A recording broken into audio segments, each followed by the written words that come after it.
రద్దు చేయాలి, రద్దు చేయాలి.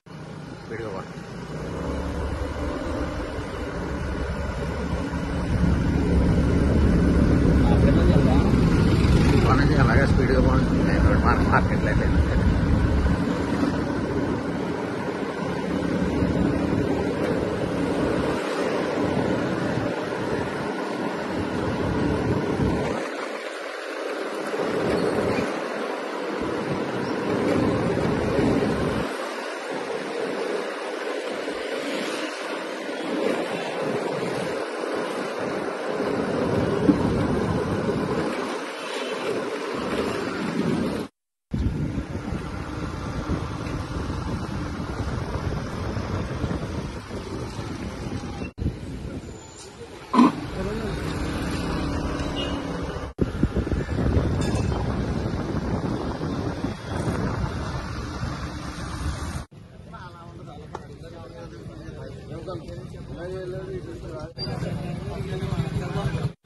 నర్సాపురం మాలా న్యాయ పోరాట సమితి ఆధ్వర్యంలో ఈరోజు భారత బంద్ ఎస్సీ వర్గీకరణని సుప్రీంకోర్టు ఇచ్చినటువంటి తీర్పుని వ్యతిరేకిస్తూ ఉన్న స్థితిని కొనసాగించాలని, సుప్రీంకోర్టు ఇచ్చిన తీర్పును పునఃసమీక్షించాలని కోరుతూ రాష్ట్రాలు ఇచ్చినటువంటి అధికారాలను ఉపసంహరించాలని డిమాండ్ చేస్తూ ఈ రోజుని నర్సాపురం నియోజకవర్గ తరపున ఇక్కడ బంద్ చేస్తున్నాం.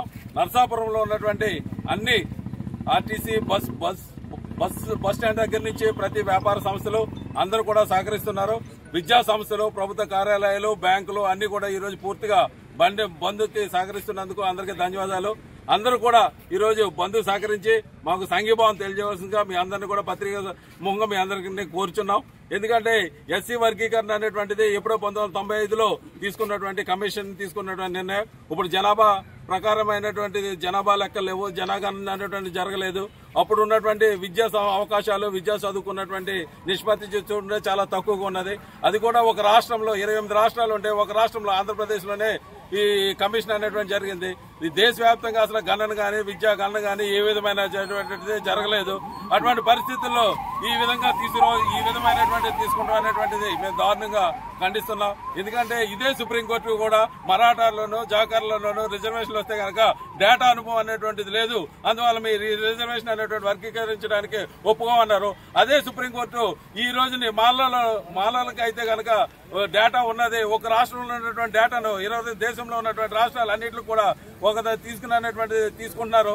ఎందుకంటే ఇది ఎప్పుడో ఫిబ్రవరిలోనే ఒక రాజకీయమైనటువంటి ఒక బ్రాహ్మణ అజెండా అనేటువంటిది తీసుకుంటూ అనేటువంటిది జరుగుతున్నది. ఒక బ్రాహ్మణ అజెండాను తీసుకుని వచ్చి దీని విధమైనటువంటిది విభజించు పాలించాలనేటువంటి సూక్తితోటి రిజర్వేషన్లే పూర్తిగా ఎత్తివేయాలనేటువంటి కోణంతో ఈ విధమైనటువంటి ముసుగులో ఈ విధంగా ఏర్పాటు చేసుకున్నారు.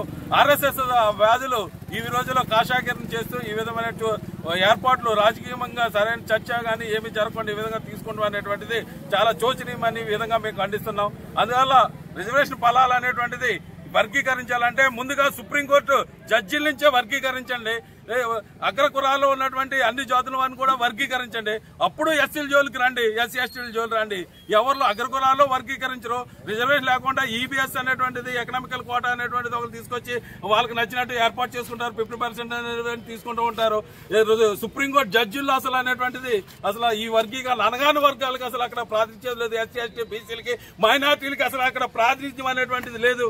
అసలు ప్రాతినిధ్యం లేకపోయినప్పటికీ ఏ విధమైనటువంటి జనగణ కానీ, ఏ విధమైనటువంటి సమాచారం కానీ, ఏ విధమైన అధ్యయనం కానీ, ఏ విధమైనది లేకుండా ఒక సుప్రీంకోర్టు ఒక తీర్పిచ్చిందని ఒక ముసుగులో ఈ విధమైనటువంటి ఎస్సీలను విభజించినటువంటి పాలన మార్పుపోతే కనుక ఎంతవరకైనా బంగ్లాదేశ్ లో వచ్చినటువంటి పరిణామాలలో ఇండియాలో భారతదేశంలో కూడా వస్తాయని ఈ విధంగా తెలియజేస్తూ డిమాండ్ చేస్తూ వెంటనే ఉపసంహారాన్ని తెలియజేస్తున్నాం. ఆనంద్ కుమార్, నేను నర్సాపూర్ నియోజకవర్గ మాల న్యాయ పోరాట సెక్రటరీని మాట్లాడుతున్నాను. ఈరోజు సుప్రీంకోర్టు ఏదైతే ఎస్సీకి వర్గీకరణకు అనుకూలంగా తీర్పిచ్చిందో దాన్ని మేము నర్సాపూర్ నియోజకవర్గ మాల సోదరులందరూ కూడా వ్యతిరేకిస్తూ ఈరోజు ఈ యొక్క భారత బంద్ పిలుపునివ్వడంతో మేమందరూ కూడా నర్సాపూర్ నియోజకవర్గం తరఫున మేము బంద్కి సంపూర్ణ మద్దతు తెలియజేస్తూ మేము ఇక్కడ బంద్ చేస్తున్నాం. దానికి ఇక్కడ నర్సాపూర్ నియోజకవర్గం మాల సోదరులందరూ కూడా సంపూర్ణ మద్దతు తెలియజేస్తూ ఈరోజు అందరూ కూడా తెల్లవారుజాము 4 గంటల నుంచి ఈ మద్దతుల ఈ యొక్క మాలల జోడికి కానీ మీరు వస్తే ఈ యొక్క ప్రభుత్వ త్వరలోనే కూలిపోయే పరిస్థితి ఏర్పడుతుంది.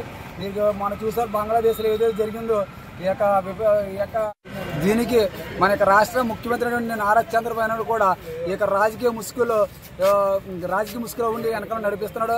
చంద్రబాబు గారు మీకు కూడా మేము చెప్తున్నాం, ఖబర్దార్ మాలల జోలికి వస్తే మేము ఎంతవరకైనా మేము పోరాట సిద్ధంగా ఉన్నా.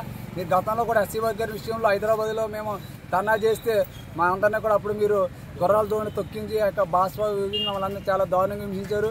మీకు మాలలంటే కిట్టదని ఈరోజు స్పష్టంగా అర్థమైంది.